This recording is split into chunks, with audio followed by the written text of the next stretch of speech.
Hi, hello. I hope you can see me in focus, and if not, I apologise in advance.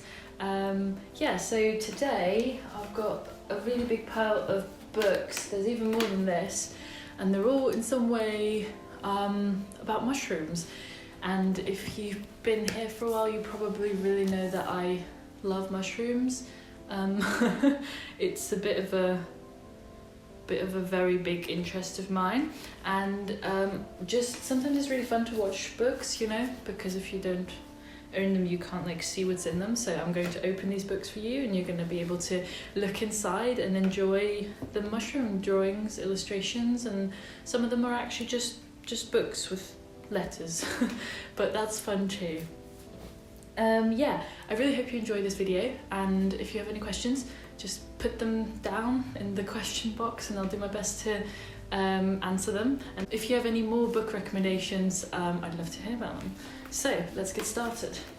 The first book I've got is the Collins Gem Mushrooms book, and this is one that I really recommend for identifying mushrooms in the field. It's tiny, it's for your pocket, that's what it's for, and it's lovely. It's really small. It doesn't have all the mushrooms in that you'll encounter. Actually, it does lack quite a few mushrooms that I have tried to identify with this when I was kind of starting out with identifying. But yeah, it is really nice when you're just trying to find out what things are. Not to eat. Don't eat anything if you don't know what it is for sure, especially with mushrooms. I'm just putting it out here. It's not a foraging video, but always be cautious. It is, however, really fun to know the names of the things you're seeing, and that's a really fun little guide for this. Yeah. Boink. The next book is the River Cottage Handbook, number 1. Don't know why it's called number 1. You tell me. It's by John Wright. John Wright, what a name. And it's very fun. This one is kind of specifically about foraging, I would say, and about how you can identify whether it's 100% the right mushroom, and it goes kind of through a lot of lookalikes, and it even has some recipes and making mushroom stock or preserving mushrooms in it, and it's really, really, really, really, really lovely. I've used this mainly to figure out whether mushrooms that I wanted to eat were really the ones that I wanted to eat, really the right ones and not poisonous ones. So for example, the velvet shank is one of those. I love velvet shanks. Now that I'm confident enough to identify them, I love them. It's quite scary identifying mushrooms, and just recommend doing lots and lots of research. And it has lots of beautiful images of mushrooms, which is super fun. Next book is called Healing Mushrooms, a practical and culinary guide to using mushrooms for whole body health. It's quite intense. It's a medicinal mushroom book. It's got recipes. It's very focused on what medicinal properties mushrooms have, really, and a lot of these you'll be able to buy. And I've not made that much from this book, just because buying mushrooms as medicinal mushrooms is really expensive and it's not very accessible. But I got this for an assignment I had to do at the time, and it was really helpful in that regard. And also, I'm looking to hopefully grow mushrooms in the future, and I've been kind of just using this as inspiration to learn about what kind of mushrooms have what kind of medicinal properties, really, and what you can do with them. So if you're curious about medicinal mushrooms, and you can either afford to buy these, or you can grow these yourself if you have the resources for that, then this is a really fun book, and I definitely recommend it, but not necessarily one of my favorites. Then there's another one that is so the next book is again one about medicinal mushrooms, which I also bought for this particular uni assignment that I had to do. This one's just called Medicinal Mushrooms, Ancient Remedies for Modern Ailments, and it's just very text-based. It really is very much just about what research has been looking into, a very sort of scientific approach research has been like, I don't know, finding out about particular mushrooms. So again, if you're into medicinal mushrooms, you want to know what they're good for, you want to know what research has been done on them, how it's been tested, this is your book. It's fun, but not as fun as mushroom books with pictures. But maybe that's just me. Okay, next book. We're going through these very quickly. This one is just called Mushrooms by a certain Thomas, well, see, I can't pronounce this word. Laesseo, who knows? Some Thomas. The clearest recognition guides available, it says. So yeah, this is genuinely a really cool guide. It has beautiful images and just descriptions about mushrooms. So if you want to identify mushrooms, again, this is definitely a book I would recommend. Also, it's just fun to look at when I'm sad, or even when I'm not sad. It's just a good book. It's very good. I like the way it's set up. But yeah, that was the book Mushrooms. Certainly recommend it. And now a non-fiction novel situation. This is relatively new. I'm not even sure if it's available in paperback yet.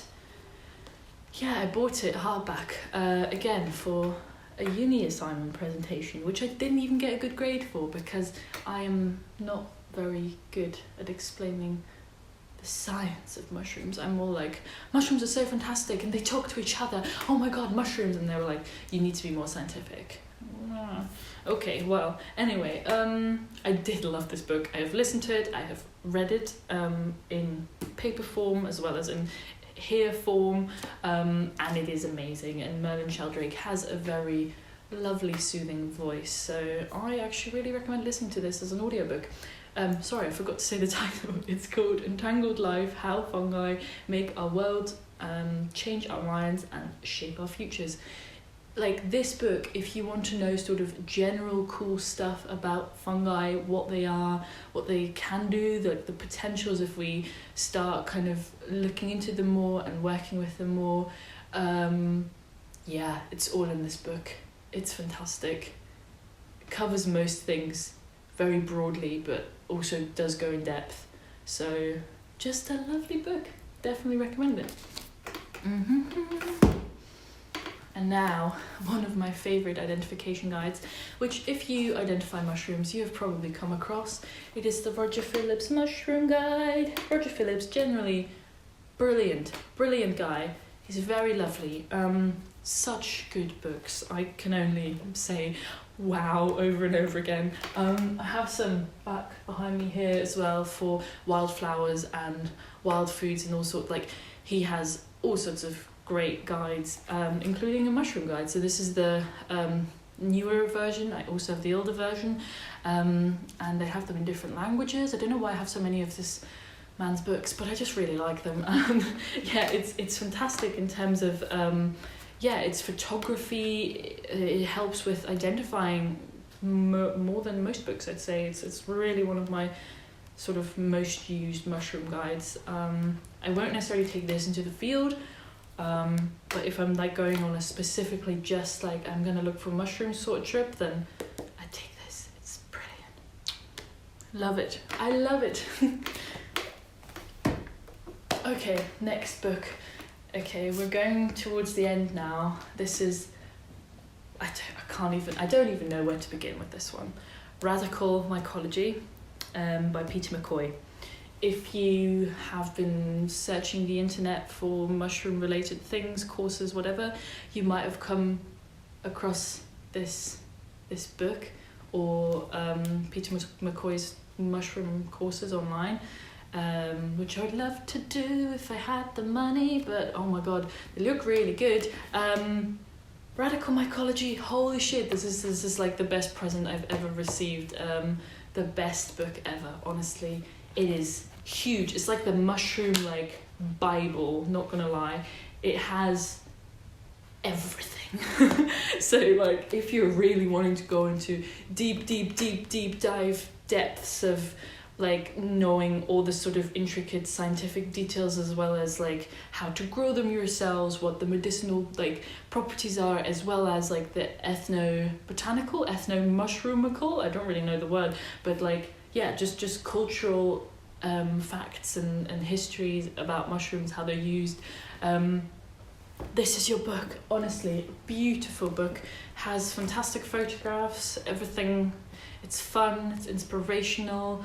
I feel like I'm just doing like a mushroom pep talk for this book, but honestly it's really beautiful, and I just kind of wanted to show you how cool it is, and yeah, just give you a little insight of, yeah, I don't know, the beautiful contents of this book. So now I've got the last book already. This one's really simple. It's called The Illustrated Book of Mushrooms and Fungi, and it's just a beautiful book with illustrations. I don't necessarily use this book that much for actually identifying mushrooms, but yeah, it's just one of those, I need to see drawings of mushrooms and, I don't know, soothe my soul sorts of books. So I really recommend this beautiful, beautiful book, and I'm just going to take you through its fantastic contents and show you a few illustrations, and that's where I'll end this video, really.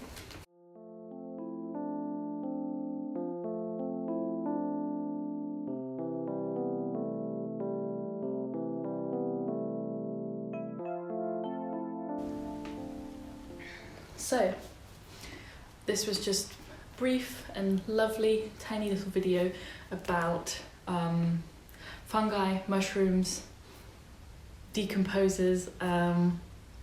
Yeah, it's making me like really excited talking about it. I could probably make this video like an hour long, but I'm trying to keep it short.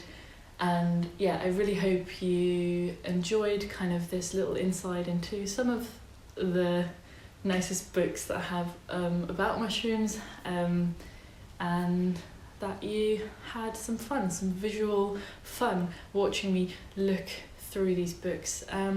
Anyway, I really hope you're well.